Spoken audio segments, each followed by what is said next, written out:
Stephen Wiltshire from London is a star among savants. His nickname is the living camera. Stephen is autistic. He lives in a world of his own. Communication is difficult for him. He didn't speak his first words, pencil and paper, until he was 5. Yet when he was 11, he drew a perfect aerial view of London after only one helicopter ride. Even the number of windows in all the major buildings in his drawing was correct.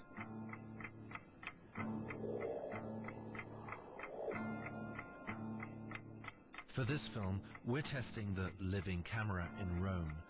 Stephen has never seen the Eternal City from above before. After only a 45-minute helicopter flight, we'll ask him to draw a 5.5-yard panoramic picture of the historic city centre. Without having a second glance at it, Stephen has 3 days. In these 3 days, Stephen will have to keep thousands of details in his head. The innumerable cupolas, the tiny winding streets, all the balconies and windows of the endless array of houses, and each and every column and window arch of Rome's major sites, from the Pantheon to St. Peter's to the Colosseum.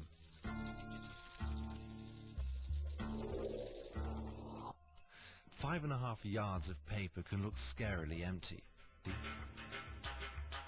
The amazing thing, Stephen starts the drawing as we would, with the Church of St. Peter's. But he doesn't do any sketches, nor roughing out of the space for the drawing. It's as if the panorama already existed within his head, with all the proportions, all the roads, all the details. At the end of the second day, Stephen is a good halfway through his creation.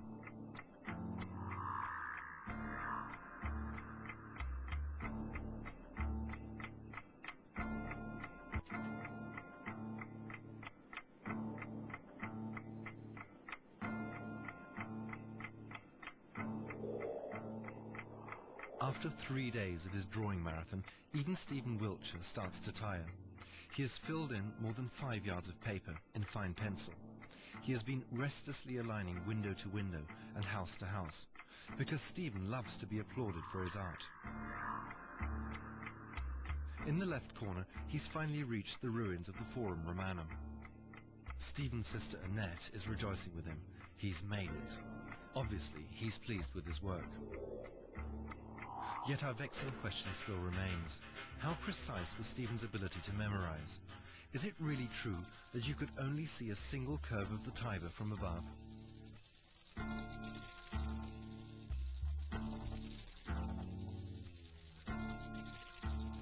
We started to compare the accuracy of the drawing with the real thing. Is Stephen's version of St. Peter's cupola too dominant? Yet here again, like with the curve of the Tiber, Stephen is frighteningly right.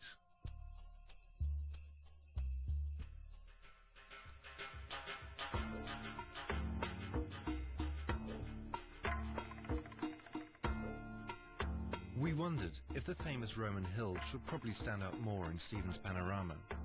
But again, Stephen had seen it better. From 1,000 feet up, the hills are, optically, almost level. Checking the Pantheon, we did discover some minor inaccuracies on the roof. But the number of columns of the portal is, again, absolutely correct.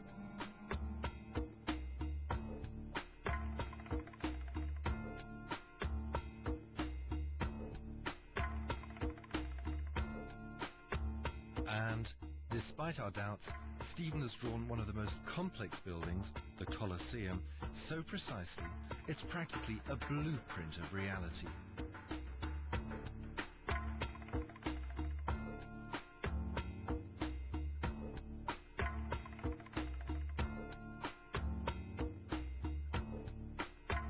Stephen was also accurate in the instances we checked of nameless buildings and side streets.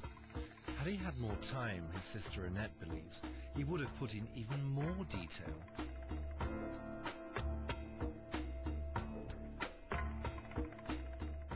Some of them areas of all that part, lots of detail, remember things of some of the cities and the neighborhoods and the villages. And then the easy part is St. Peter's and Forum and Colosseum, and memorize it by head and that, by memory.